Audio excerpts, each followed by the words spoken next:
Hello painters, Dallas here with Privateer Press.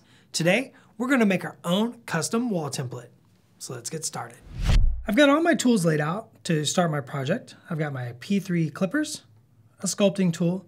I've got my hobby knife, a couple of templates from the Iron Arena, some matches, just regular kitchen matches, P3 aluminum putty, some scale model barbed wire, and a bit of P3 super glue. So to start with, we're going to use the wall template from the Iron Arena.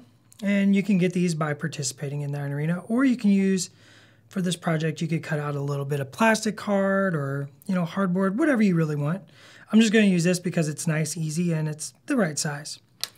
I've gone ahead and drilled some holes in the back here, and these are guide holes from my fence post. And I did not drill all the way through, just deep enough to set some fence posts. So I'm going to be using that template. Let's go ahead and cut some fence posts. So the first thing I'm going to do is cut the head of the match off with my clippers. And then I'm going to cut the match approximately in half. I have 2, 4, 6, 8 holes. So I'm going to need to cut 8 matchsticks. So I'm just going to take my hobby knife and a matchstick. I'm going to trim the bottom edge just a little. Just enough to where it will pop right in to one of these holes. Another thing you can do is kind of beat up the edges, makes them irregular. Maybe take some of that sharp edge off one spot, but you leave the sharp edge on another spot. And then what I like to do is take my matchstick, push it down on the table, and that sort of flattens the top. And that makes it look like it's been pounded by a big hammer, stuck that stake in the ground. Makes it more interesting.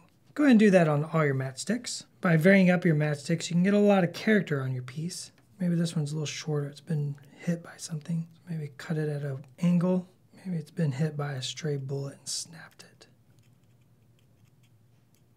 There you go. That one's more interesting. All right, with our matchsticks complete, it's time to glue them into the holes. For this, I'll just be taking a bit of super glue, a little P3 super glue. Just putting a little dot around the bottom, just sticking it in the pre-drilled hole, like so. Now I'm just going to go ahead and finish the rest of these up.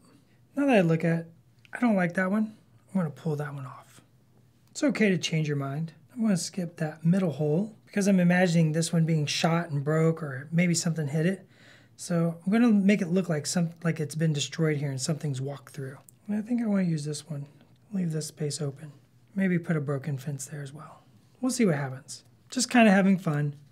So for the next step to make the sandbags, we're going to take some P3 aluminum putty. We're going to cut a healthy chunk of this. Like that. We're just going to use equal part brown and gray here. I'm just going to mix it up. Make sure you get all the striations out of it. All right, to make our sandbag, we're going to roll out our putty to a sausage shape. Something about that diameter. Take a little lip balm, apply it to the back of my hand. That's usually how I do it. This is my sculpting tool I like to use. It's just a P3 hobby blade that I've dulled the blade and rounded the tip, so it's not sharp, but it makes a pretty handy little sculpting tool. I'm just going to put a little of that lip balm on my tool, like so. And this will keep the putty from sticking. I'm going to cut the tip off here, like so.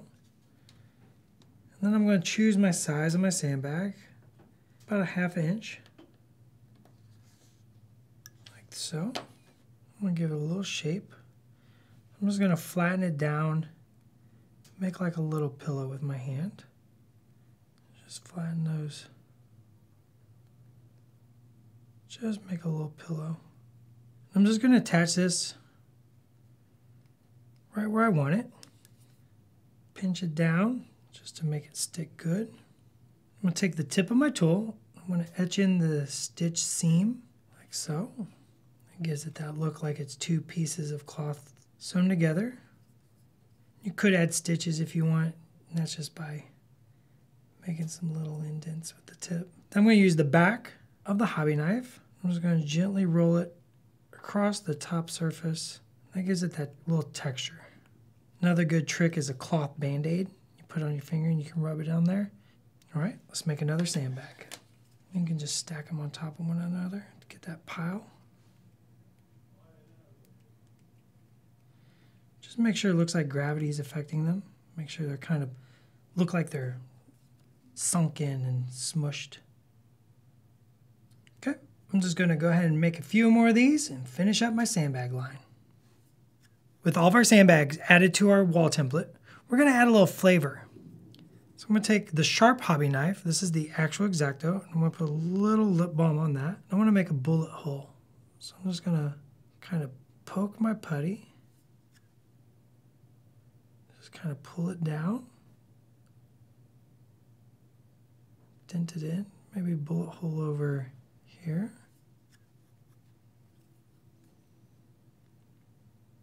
Maybe one over here.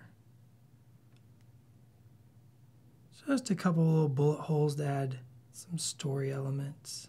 So it looks like our intrepid heroes were defending the zone. You can put as many or as few as you want. I think 3 is good for me. So let's move on to our next step. So we've got some scale model barbed wire. This is available at your hobby or model shops. And all we're going to do is I'm going to put right up against this post, wrap it around, make it nice and tight.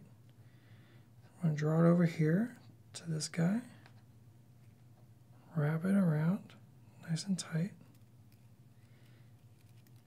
I'm going to go ahead and skip this guy. I'm going to bring it around the back of this, make it more interesting, and then around the front of this one. We're just going to clip this off. Just use a drop of glue right where the barbed wire touches the fence post. Now to keep with our story, we know that this guy's been shot, so I'm going to go ahead and cut this barbed wire.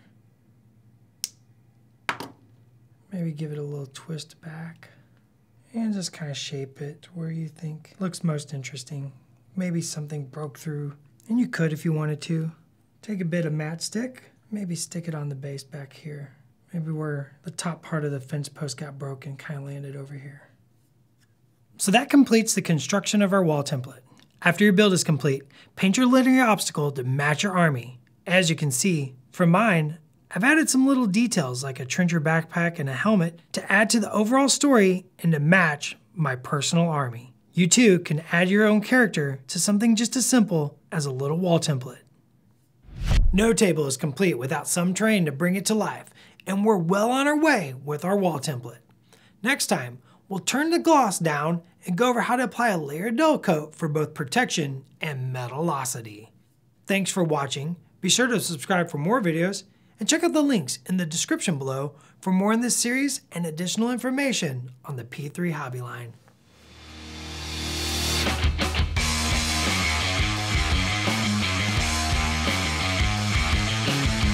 They don't know that. They don't know that. They think we're in the same part of the building. We're in a completely different part of the building. We're like the Schrodinger's cat of Privateer Press. Are we in the same room or are we not?